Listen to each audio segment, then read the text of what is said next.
नमस्कार। आज के इस वीडियो में हम संसद में विधेयक या प्रस्ताव के पारित होने के लिए जिस प्रकार के बहुमत का इस्तेमाल होता है, हम उसकी बात करेंगे। उसके पहले हम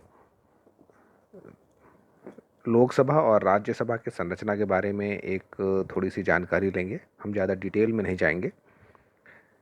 आर्टिकल 79 के अनुसार जो संसद की परिभाषा है, उसमें राष्ट्रपति, लोकसभा और राज्यसभा होते हैं। तो राष्ट्रपति भी संसद का एक अभिन्न अंग है।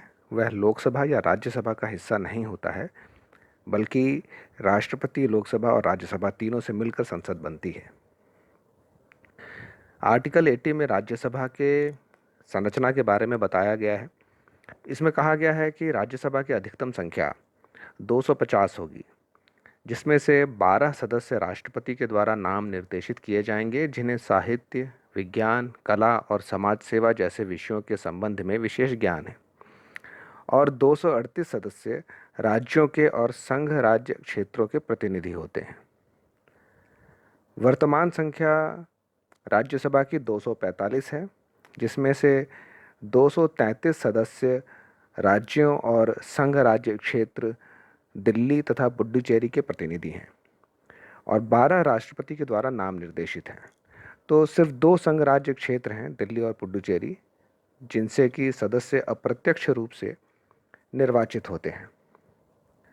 लोकसभा की अधिकतम संख्या 552 है, जिसमें से 530 सदस्य राज्यों से प्रत्यक्ष चुनावी प्रक्रिया के द्वारा चुने जाते हैं और 20 सदस्य संघ राज्य क्षेत्रों से चुने जाते हैं।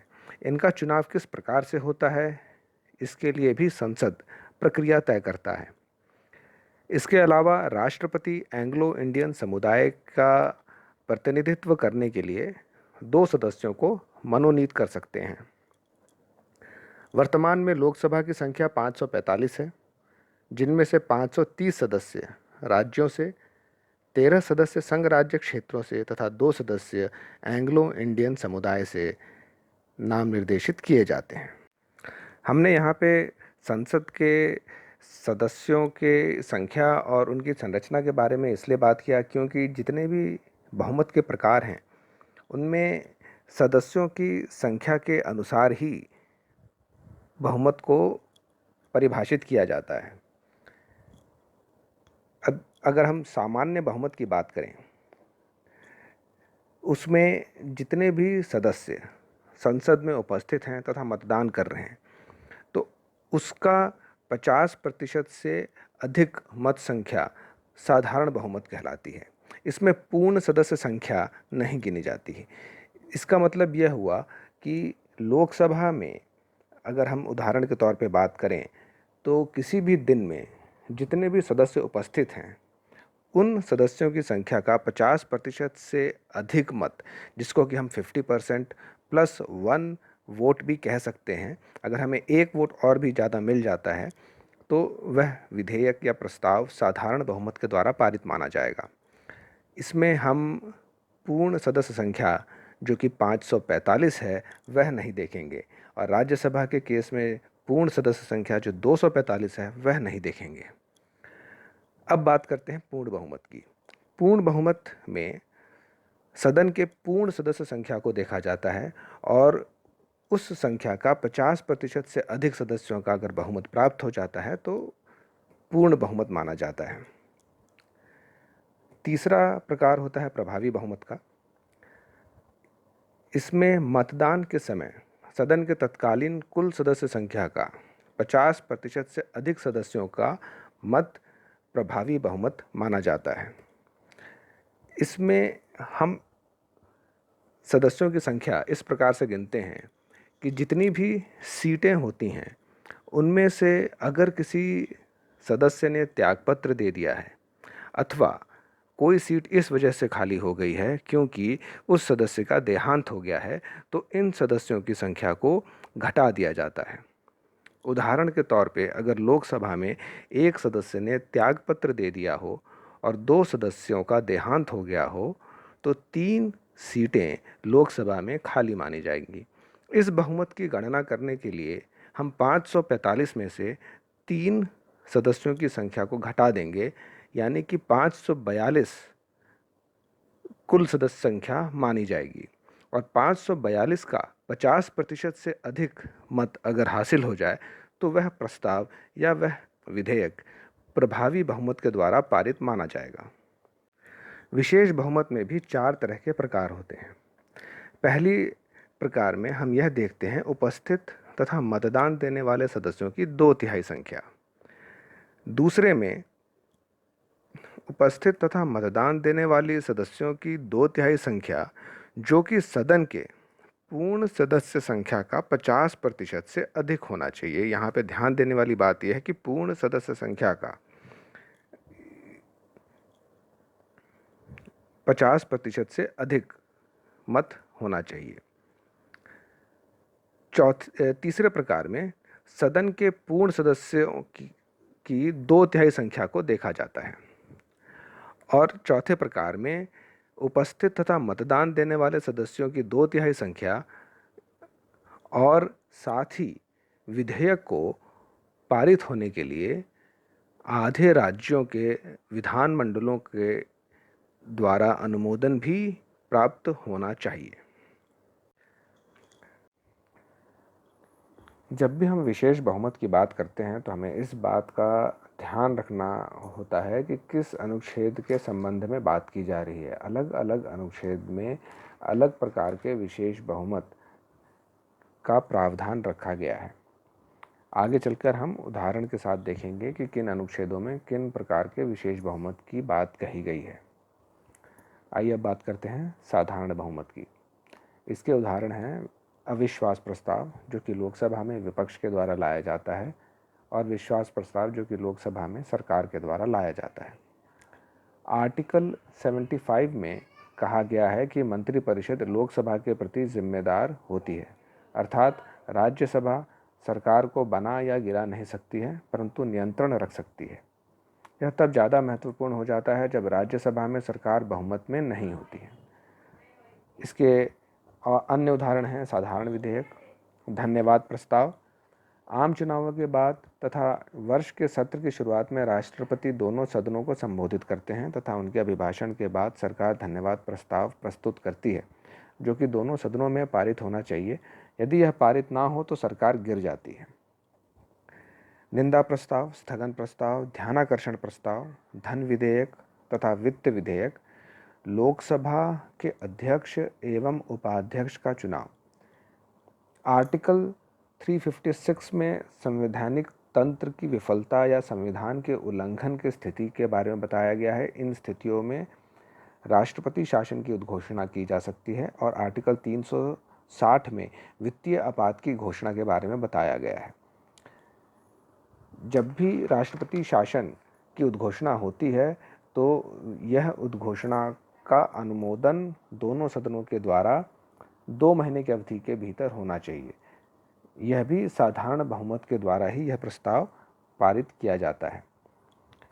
जब भी दोनों सदनों के बीच में किसी विधेयक पर असहमति उत्पन्न हो जाती है तो संयुक्त बैठक का आह्वान किया जाता है। संयुक्त बैठक में विधेयक को साधारण बहुमत के द्वारा ही पारित किया जाता है। आर्टिकल 368 में यह बताया गया है कि कुछ विधेयकों के पारित होने के लिए आधे राज्यों के विधानमंडलों का समर्थन मिलना आवश्यक है।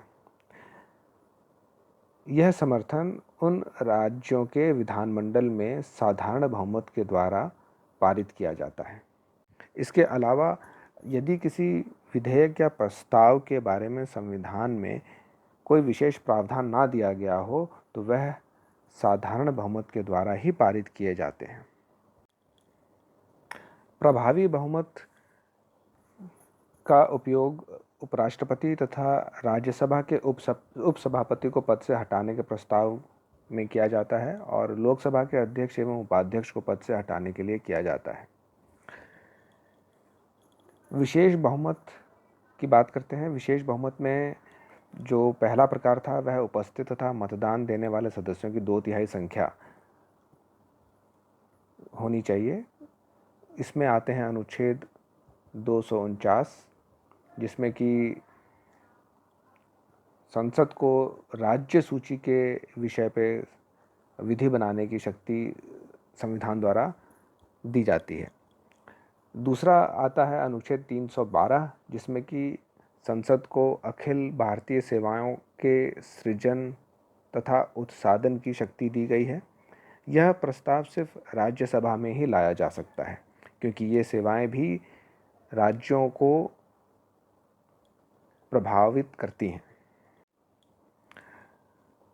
विशेष बहुमत का दूसरा प्रकार है जिसमें कि उपस्थित तथा मतदान देने वाले सदस्यों की 2/3 संख्या, जो कि सदन के पूर्ण सदस्य संख्या का 50% से भी अधिक होना चाहिए। इसमें आते हैं संविधान में संशोधन के वे विधेयक जो कि राज्यों के साथ संघीय ढांचे को प्रभावित नहीं करते हैं। सर्वोच्च न्यायालय तथा उच्च न्यायालय के न्यायाधीशों को उनके पद से हटाने का प्रस्ताव, नियंत्रक एवं महालेखा परीक्षक को पद से हटाने का प्रस्ताव, अनुच्छेद 352 में राष्ट्रीय आपात की उद्घोषणा और राज्यों के विधान परिषद के उत्साधन या सृजन की विधेयक। यह प्रस्ताव राज्य के विधानसभा में विशेष बहुमत के द्वारा पारित होना चाहिए। संसद उसके बाद सामान्य बहुमत के साथ विधान परिषद का उत्साधन या सृजन कर सकती है। तीसरा जो प्रकार है विशेष बहुमत का वह है सदन के पूर्ण सदस्यों की 2/3 संख्या। यह काफ़ी मुश्किल होता है ये संख्या को हासिल करना, और इसी वजह से इसको राष्ट्रपति पर महाभियोग चलाने के लिए ही इस्तेमाल किया जाता है। चौथा प्रकार है उपस्थित तथा मतदान देने वाले सदस्यों की 2/3 संख्या तथा आधे राज्यों के विधानमंडल के द्वारा अनुमोदन। इसमें वह अनुच्छेद आते हैं जिनका संबंध उन विधेयक या प्रस्तावों से होता है जो कि राज्यों के साथ संघीय ढांचे को भी प्रभावित करते हैं। उदाहरण के तौर पे इसमें आते हैं राष्ट्रपति के निर्वाचन की रीति, संघ की कार्यपालिका शक्ति का विस्तार, राज्य की कार्यपालिका शक्ति का विस्तार, संघ राज्य क्षेत्रों के लिए उच्च न्यायालय, संघ की न्यायपालिका, राज्यों के उच्च न्यायालय, संघ और राज्यों के बीच संबंध, संघ और राज्यों की विषय सूची और राज्यों का संसद में प्रतिनिधित्व। जो भी विधेयक इन विषयों से संबंधित होते हैं उनको पारित करने के लिए हमें इस प्रकार के विशेष बहुमत की आवश्यकता होती है। आर्टिकल 368 में यह प्रावधान भी है कि इसके अंतर्गत किया गया संशोधन आर्टिकल 13 के प्रावधान से प्रभावित नहीं होगा। आर्टिकल 13 में यह बात कही गई है कि संसद की कोई भी विधि यदि मूल अधिकारों का हनन करती है या उनका उल्लंघन करती है तो वह मान्य नहीं होगा। इस पर सुप्रीम कोर्ट ने यह बोला है कि संसद कोई भी संशोधन करती है जो कि संविधान के मूल संरचना को प्रभावित नहीं करती है तो वह मान्य होगा। ऐसा कोई भी संशोधन या ऐसा कोई भी विधेयक जो कि मूल संरचना को प्रभावित कर रही होगी वह मान्य नहीं होगी। संविधान के संशोधन के इन प्रावधानों को देखते हुए कई बार यह चर्चा होती है कि हमारा संविधान सख्त है अथवा लचीला है। अगर हम सख्त संविधान के उदाहरण की बात करें तो यूएस, ऑस्ट्रेलिया, कनाडा, स्विट्ज़रलैंड के संविधानों को सख्त संविधान कहा जाता है और लचीला संविधान यूके के संविधान को कहा जाता है। यहाँ पे यह बात ध्यान देने वाली है कि अब तक संविधान के 104 संशोधन हो चुके हैं, जिनमें से 42 संशोधनों में राज्य विधानमंडलों के अनुसमर्थन की आवश्यकता थी। तो जहाँ पर भी आवश्यक रहा है वहाँ पर हमारे संविधान में संशोधन हुए हैं।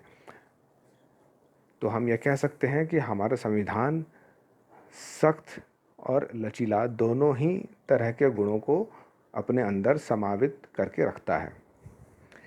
मैं आशा करता हूँ कि यह वीडियो आप लोगों को पसंद आया होगा और ये परिभाषाएं जो इस वीडियो में मैंने बताया है आपको समझ आई होंगी। अगर आपको ये वीडियो अच्छा लगा हो या फिर अगर आप इसमें अपनी तरफ से कुछ ऐड करना चाहते हैं तो आप उसको कमेंट्स में लिख सकते हैं। धन्यवाद।